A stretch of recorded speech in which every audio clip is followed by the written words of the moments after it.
Fiona, can you tell me what a genetically modified organism is? A genetically modified organism is an organism in which we put a gene that you don't normally find into the genome of that organism. So, for example, putting a mammalian gene into wheat, for example, would be what we'd call a transgenic plant. There is another case where you put genes from closer relatives, that's called cisgenic. So, for example, putting a gene from wild wheat relative into wheat is a cisgenic. So there's two different categories of GMO. And what about animal genes being put into plants? Can that happen, and is that a good idea or not? It can happen, and it really has to be analysed on a case-by-case basis. I would always ask, what's the function of that gene? So, gene is a very broad term. For example, there are 90,000 genes in wheat. They all have very different functions. Some of the genes are what we call conserved genes. You find them in all different types of organisms. So, you know, there's a gene for making ribosomal RNA that's very similar in humans compared to plants. But then there are genes that have very unique functions that you find in mammals that you wouldn't find in plants. So you really have to look at it on a case-by-case basis and ask, what is the function of that gene? What does it do? So what it does is almost more important to me than where does it come from. So knowing the function, what it does, is important. So what changes happen in an organism, a plant for example, when it's genetically modified? So again, I go back to the fact that it's on a case-by-case basis. It's a huge variety of genes. So we'll take the classic example of what's called insect-resistant maize or corn, this is called in the States. So corn suffers a lot of damage because of an insect disease. It bores into your typical corn on the cob and it damages the cob and it's diseased and it's unsuitable for consumption or use. So that's a huge problem in the States, and it's moved recently to Europe, that disease. And they found that there's a bacteria that produces a toxin, a substance that's toxic to the insects that cause that disease. So they got the gene for that toxin from the bacteria and they put it into maize. And that maize is now insect resistant because it produces the toxin. When the insect feeds on the maize, it eats a little bit of the toxin. It dies before it causes any substantial damage. So that's the classic example of genetic modification of maize. And should be genetically modified? Is it good or is it bad? Are there moral issues here?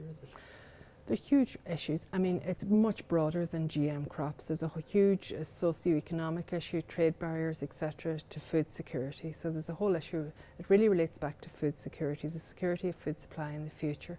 GM is one option that will help us feed the growing world population in the face of changing climate. It's not the only solution. There's all sorts of ethical issues, there's all sorts of trade issues, policy issues, things we could change that will help that situation.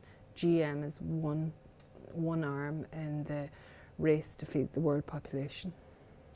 Some people say that GM crops damage microbiology and soil. Is that true? The issue I have there is that there are very few studies, okay? And when there's a concern, any concern is a legitimate concern and it has to be answered. And the way you answer that is with good, thorough, replicated studies. For each study at the moment that says it's good, there's another study that says it's bad. You have to look at each study and say, how is it done? Is it good science? What's the vested interest, etc. But at the end of the day, I think the main thing is there's not enough studies. We need more studies, which is why the sort of European-wide study that Chegas are involved in at the moment is very important, because it's looking at the impact of GM potato on the microbial population in the soil, as well as the impact on other parameters. And we need those studies. We need more of those studies to really get a grips with the impact of GM, and we need them on a gene-by-gene basis. We need to take a few example genes that have very different functions. So one gene can do one type of thing, another gene might be very different in its function. So, you know, you can't paint every gene with the same brush based on the results of one, what I would call, functional class of genes. So what are the main benefits of GM crops? The anticipated benefits of GM crops in the future are more resistance of crops to pests. So crops, people might not be aware, but when you get your sort of perfect crop in the supermarket, it's selected on the basis that it has no disease. But at a field level, many crops are rejected, many crop products are rejected because they are not very attractive, or because they have very low yield, or because they're not suitable for human consumption because of pests and disease. The other issue we have at the moment is, of course, climate change. The climate's changing at an unprecedented rate, where the global map of crop production is changing dramatically. You have increased temperatures, for example, in South America, so you need crops that are more heat tolerant. You have increased salination of soil, so you need crops that are salt tolerant, etc. So all of those are very worth investigating and looking at, and GM has a role to play in helping crops overcome some of those difficulties. So GM crops can assist in addressing climate change. So a lot of people, though, are very concerned about GM. Have they good reason to be concerned? Yes, they have. I mean, we need more public studies to address those concerns. Any concern is legitimate. There's no one answer for GM. It's like driving a car. There are good drivers and bad drivers. With GM, you can have a bad GM crop and a good GM crop. The good thing in Europe is that we have good legislation in place to protect the consumer. GM technology is changing dramatically. We really have to get our act together now and address some of the issues with public studies, I think, rather than industry-funded studies. The new technologies that are coming out on the market nowadays can modify natural plant genes, which is called gene editing, in such a way that you can't even detect it after. You will not know. There's no test we can use that will say, yes, this is a genetically modified crop. So it's very important we get good practice and good studies in place before we have a rollout of these technologies in private industry, and therefore we need public studies to address that.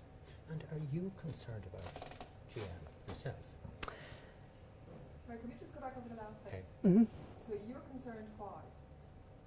Is your concern because industry is leading that? Well, I was going to go with that next question after this one now. Because you've talked about Yeah. gene editing, but is that And not being done?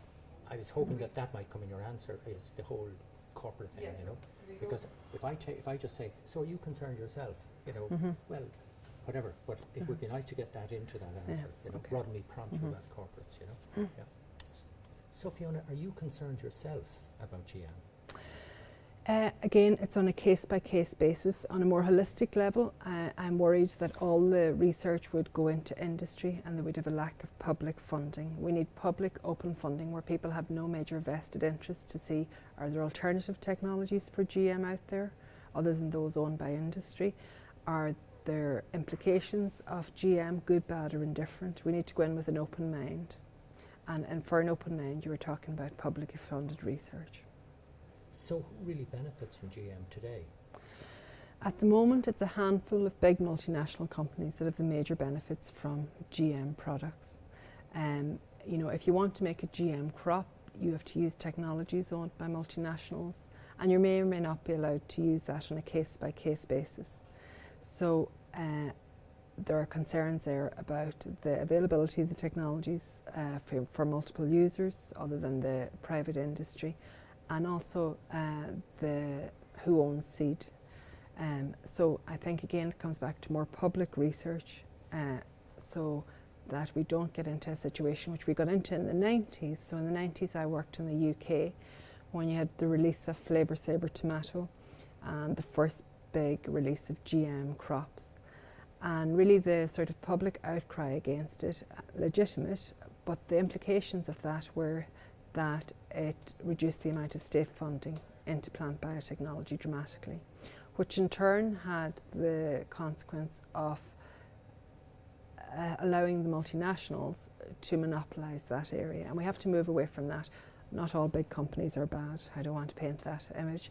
There's very good research done on multinationals, but we have to work with them. We have to have a public arm to the GM research, which is there, but it really has to, I think the public have to take more ownership of seeds and genetic material back.